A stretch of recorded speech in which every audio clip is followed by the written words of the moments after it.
पिता आणि पुत्र आणि पवित्र आत्मा यांच्या नावे. आमेन. हालेलुया, हालेलुया, हालेलुया. ख्रिस्ता ठाई माझ्या प्रिय बंधू आणि भगिनीनो, प्रभू येशू जिवंत आहे. प्रभू येशू खरोखर जिवंत आहे. परंतु त्याला त्याच्या जिवंतपणाला अनुभव घेण्यासाठी आम्ही आमचा विश्वास जिवंत केला पाहिजे. आमचा विश्वास दृढ केला पाहिजे. आमचा विश्वास बसला पाहिजे या गोष्टीवर. आमचा विश्वास बसला पाहिजे या गोष्टीवर. आम्हाला माहित आहे, जेव्हा शिष्य लोकांनी येशू मरण पावल्यानंतर शिष्य लोकांनी आपापल्या कामाला वापस गेले. ते म्हणजे येशूने त्यांना सांगितलं होतं का मी जिवंत होणार, परंतु हे विसरून गेले होते. परत येशूने त्यांना दर्शन देऊन समजावून सांगून त्यांना सांगून त्यांचा विश्वास त्यांना वापस दिला. प्रियजनो, आम्ही सुद्धा ख्रिस्ती आहोत, परंतु कधी कधी आम्ही व्यवहार करतो की जसं काही आमचा देव येशू जिवंत नाही आहे, म्हणजे तो मरण पावलेला आहे किंवा आमच्यामध्ये नाही आहे, म्हणजे आम्ही विसरून जातो कधी कधी.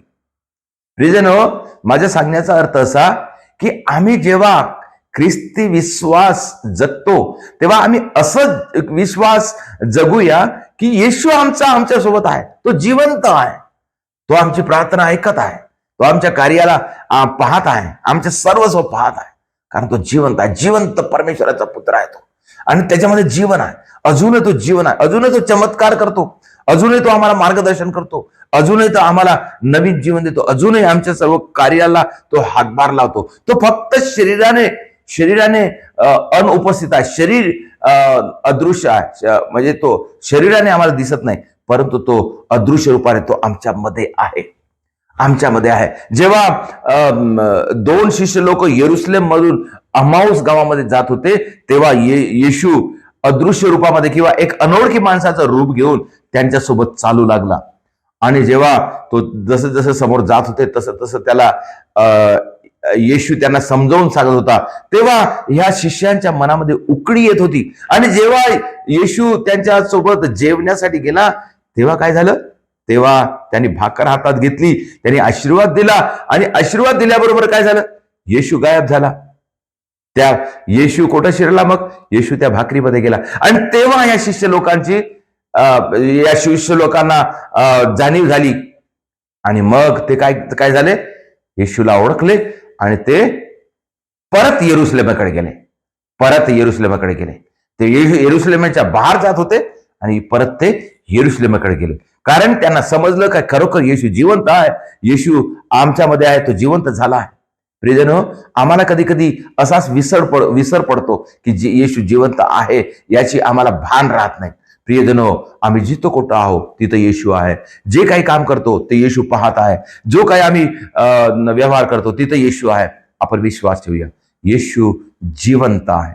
पेत्राने काय म्हटले, जेव्हा येशूने म्हटलं तुम्ही मला कोण म्हणता, तेव्हा पेत्राने म्हटलं तुम्ही जिवंत परमेश्वराचा पुत्र. म्हणजे जिवंत परमेश्वराचा पुत्र जिवंत राहू शकते. तो मरणार नाही, तो जिवंत आहे आणि तो आमच्या सोबत आहे. आणि म्हणून प्रिय बंधू आणि भगिनींनो, माझा एक संदेश आहे की ख्रिस्ती जीवन जगत असताना आपण हे विश्वास ठेवूया की आमचा येशू जिवंत आहे, आमचा येशू जीवित आहे. तो जीवित परमेश्वर आहे. तो आमच्यामध्ये आहे, तो आमच्यामध्ये निवास करतो, आम्हाला मदत करतो, आमचे सर्व कार्य पाहतो, आमच्या सर्व कार्यामध्ये मदत करतो आणि आम्हाला सहकार्य करतो. आम्हाला आजही तो बरं करतो.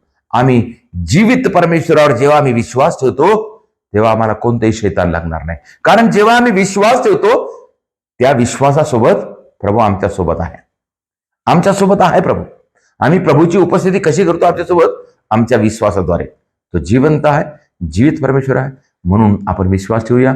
तो जिवंत आहे आणि जिवंत परमेश्वराची आम्ही प्रार्थना करूया. जिवंत परमेश्वराची आम्ही आराधना करूया. जिवंत परमेश्वराची आम्ही आराधनेमध्ये आम्ही त्याला स्तुती गौरव करूया. आणि जेव्हा आम्ही त्या जिवंत परमेश्वराची आराधना करतो मनातून, अंतःकरणातून, तेव्हा खरोखर तो आम्हाला स्पर्श करतो आणि आम्हाला अनुभव होते की तो जिवंत परमेश्वर आहे. आम्ही त्याची आराधना करावं, कारण काय, तो जिवंत परमेश्वर आहे.